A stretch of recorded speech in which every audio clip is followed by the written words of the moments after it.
Oke guys, halo semuanya, selamat datang di channel Ponautos. Dari tanggal 11 sampai 21 Agustus tahun 2022 mendatang, bakalan diadakan Gias 2022 di gedung yang sama, yaitu di AIS BSD Tangerang Selatan. Wah, itu sih bakalan kita tunggu-tunggu banget tuh ya. Ajang Gias itu bakalan diadakan lagi di 2022. Semoga aja itu beneran terjadi ya, seperti di 2021 kemarin itu ya. Wah, ini kita bakalan tunggu-tunggu banget, dan kita bakalan menunggu mobil-mobil baru apa aja yang akan diluncurkan, yang kita tunggu-tunggu ya, yang harus segera meluncur di 2022, khususnya di Gias 2022 tersebut. Maka dari itu kita akan membahas mengenai bocoran dari mobil-mobil apa saja yang bakalan meluncur di tahun 2022, dan apakah dia akan meluncur di Gias 2022. Kita akan bahas di sini. Tapi sebelum itu jangan lupa kalian untuk mengklik tombol subscribe ke channel Ponautos, sertakan juga dengan tombol loncengnya, dan like video ini jika kalian suka. Jika kalian sudah menonton video ini sampai habis, dan share video ini ke teman-teman Anda melalui sosmed Anda.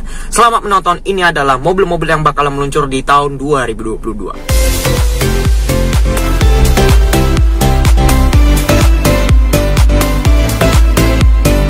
Sekarang kita akan lihat mobil-mobil apa saja yang bakalan meluncur di tahun 2022 dari brand Honda. Kalau dari brand Honda, ini kayaknya mungkin kalian udah tahu ya bakalan meluncur apa.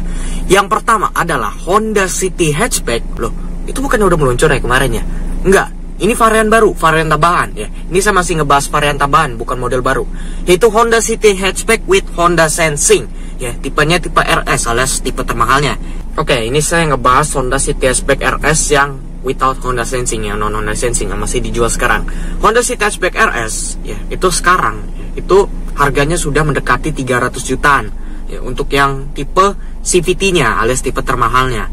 Nah, itu aja udah termasuk diskon PPNBM. Apalagi ya, kalau dia udah nggak ada diskon PPNBM lagi ya, wah itu bisa 300 plus tuh ya. Bisa jadi kalau misalnya dia masuk ke Indonesia ya dengan varian Honda Sensing pula, wah itu harganya udah bisa mendekati 400 jutaan tuh ya, Honda gitu lah ya kan. Mungkin kalian juga udah, kalau misalnya kalian dengar kata-kata Honda nih ya di akhir-akhir 2021 ini, itu yang ada di pikiran kalian mungkin, wah harganya ya begitu ya. Nah, perkiraan saya dia bakalan masuk di 2022. Mengapa? Karena dia udah ada buktinya ya. Nih, dan ini masih dalam bentuk NJKB ya, jadi dia belum termasuk pajak dan lain-lain ya. Itu bukan harga resmi dari mobil tersebut ya.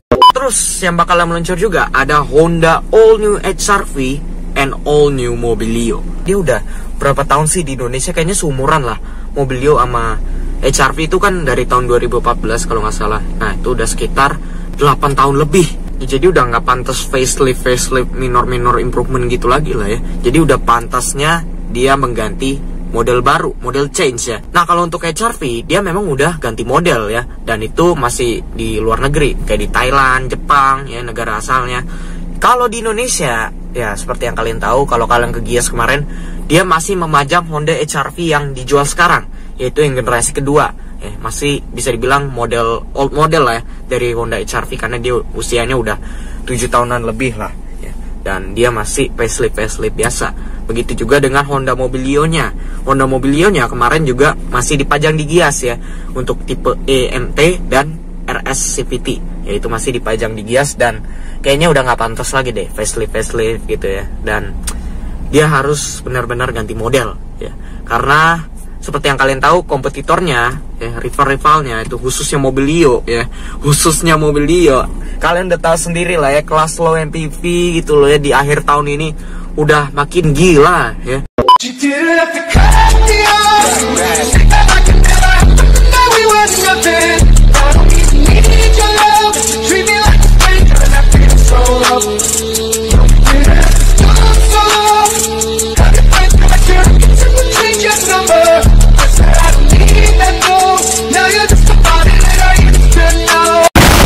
Mobil yang ketiga adalah versi produksi dari Honda SUV RS Concept. Oke, jadi sebelumnya Honda SUV RS Concept itu merupakan bintang di booth Honda yang ada di Gias 2021 kemarin. Dan kalau kita lihat-lihat ya, itu bentuknya sih keren banget sih, walaupun dia dalam bentuk konsep doang. Nah, yang saya tanyain namanya apa ya, karena saya masih belum tahu nih nama dari versi produksi dari Honda SUV RS konsep itu apa? Banyak yang bilang Honda WRV. Nih, ini ya saya kasih tahu dulu. Honda WRV itu basisnya dari Honda Jazz. Ya, Honda Jazz generasi ketiga yang sudah di discontinue di Indonesia. Honda Jazz GK lah sebutannya. Dan kayaknya kalau misalnya Honda mau masukin WRV yang sudah dijual di India dan Brasil itu ya, yang basisnya dari Jazz GK, kayaknya nggak mungkin deh. Jazz kan udah discontinue, terus buat apa dia masukin Honda WRV gitu? Atau mungkin misalnya WRV ganti generasi. Nah itu sih saya masih belum tahu. Nah jadi WRV kita singkirin dulu namanya. Terus juga ada juga orang yang bilang Honda Brio Cross. Wow, namanya cross lagi ya. Dan ada juga orang yang bilang bahwa namanya akan menjadi Honda ZR-V. Oke, ini kayaknya saya lumayan setuju deh kalau namanya Honda ZR-V. Kenapa? Karena itu merupakan nama yang belum pernah digunakan pada line up SUV Honda. Oke, sekarang kita pindah ke Toyota. Oke, Toyota.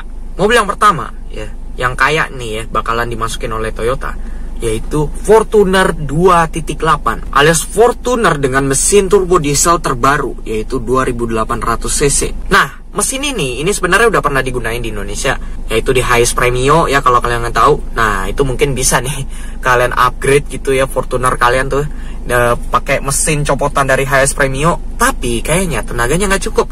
Karena kalau di Hiace Premio itu setahu saya dia tenaganya cuma 170-an horsepower lah. Nah, itu aja masih kalah sama Pajero Sport ya dan Nissan Terra kalau misalnya kalian pakai di Fortuner kalian tuh mesin copotan dari Hiace Premio ya. Dan tenaganya juga ya nggak jauh beda lah sama rival-rivalnya. Tapi kalau di Thailand, negara asalnya, dia kan di Thailand udah pernah ngeluarin Fortuner Legender ya, dan Fortuner biasa dengan mesin 2800 cc itu walaupun mesinnya sama, dia tenaganya beda. Dia kalau nggak salah tuh tenaganya 205 horsepower ya, dan torsinya 500 Nm. Wah, gila nggak tuh ya. Itu mengalahkan semua rival-rivalnya. Pajero Sport, kita nggak ngomongin Terra ya, karena kalau Terra kan udah discontinue. Jadi yang sekarang di Indonesia ini yang paling bertenaga di kelasnya itu hanya Mitsubishi Pajero Sport ya. Sementara Fortuner ya masih gitu-gitu aja. Tapi kalau misalnya Toyota memasukkan Fortuner dengan mesin 2800 cc-nya ya, bawaan dari Thailand sana, wah itu persaingannya bakalan gila lagi tuh ya. Nah, saya juga udah punya buktinya nih. Kayaknya Fortuner ini udah ada tanda-tanda nih mau masukin yang 2800 cc-nya, yaitu ini. Oke, selanjutnya adalah Toyota Rush. Jadi Toyota Rush itu di Indonesia yang generasi kedua itu dia udah 4 tahun lah ya, 4 tahunan. Karena kan dia meluncur di 2017 ya. Jadi sudah sepantasnya dia melakukan sebuah facelift alias penyegaran ya, bukan ganti generasi. Kayaknya kalau Toyota tuh line up Toyota tuh ganti generasinya nunggu 10 tahun ya kan. Enggak, kita nggak ngomongin gituan. Kayaknya dia udah harus facelift ya, facelift di tahun 2022 nanti. Karena rival-rivalnya kan udah facelift ya. Daihatsu juga semestinya dia sudah mengeluarkan Daihatsu Terios facelift di 2022. Ya kan kembaran tuh ya, Rush, Terios ya. Terus juga ada Daihatsu New Sirion. Nah, Daihatsu New Sirion ini semoga aja dia meluncur di 2022 juga ya. Karena kembarannya Peru 2 Myvi alias mobil sejuta umatnya Malaysia ya, itu sudah melakukan facelift ya, dengan transmisi baru yaitu CVT ya, dan dengan desain yang sporty dengan fitur-fitur yang wah, itu sih udah setara sama Daihatsu Xenia baru ya. Dia sudah memakai ASA.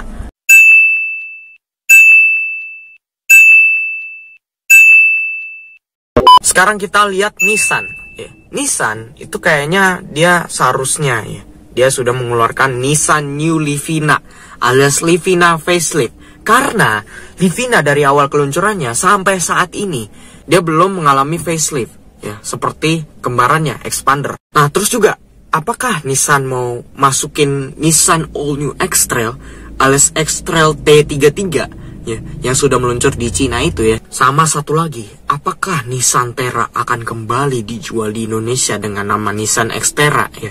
Karena kalau dilihat-lihat, ini banyak orang ini yang lagi ngomongin Nissan Xterra ya sampai sekarang ini ya. Nah, saya udah pernah bikin videonya tuh mengenai Nissan Xterra. Silakan klik linknya di atas ini ya, yaitu sebuah Nissan Terra yang mengalami facelift. Nah, itu kita nggak tahu apakah Nissan berani masukin Terra lagi ya. Karena kan Terra sekarang ini udah di discontinue. Padahal Terra tuh unggul dalam mesinnya loh.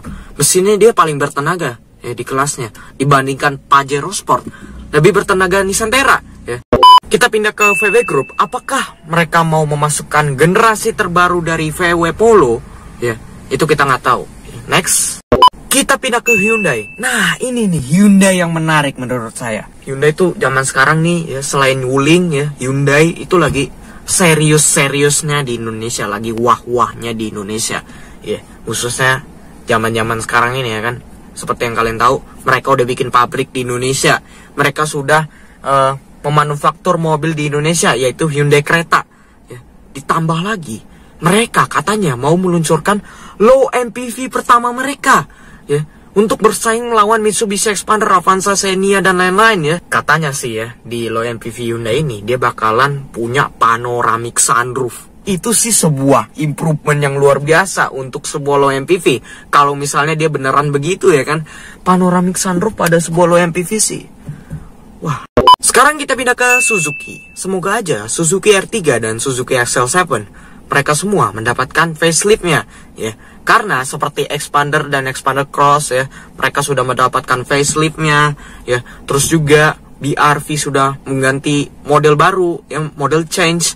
Semoga aja Suzuki R3 khususnya ya, karena dibandingkan rival-rivalnya Suzuki R3 tuh kayaknya masih ketinggalan ya. Karena di GS kemarin juga dia hanya menambah sebuah varian baru yang kayaknya perubahannya dikit banget ya. Cuma di dashcam, di desain eksterior tuh yang paling banyak, dan di interior yang cuma menggunakan jok kulit dengan stitching merah ya.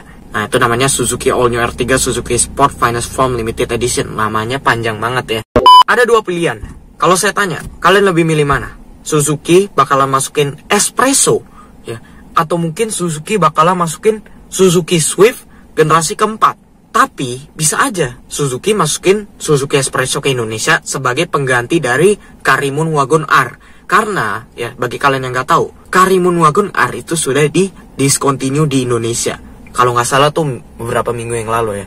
Ya, jadi LCGC dari Suzuki itu sudah nggak ada lagi sampai saat ini. Nah, saya sudah membuatkan videonya mengenai Suzuki Espresso. Silakan klik linknya di atas.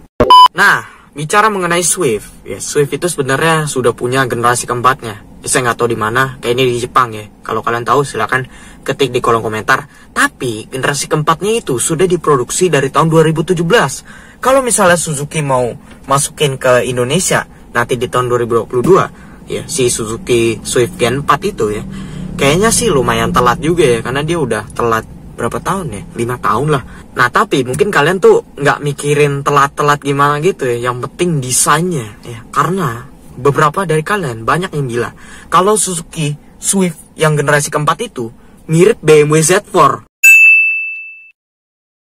Oke guys, mungkin itu aja ya beberapa mobil yang dikabarkan akan meluncur di tahun 2022 mendatang ya. Gimana menurut pendapat kalian? Kalian lebih pilih mobil mana ya yang seharusnya diluncurkan di 2022?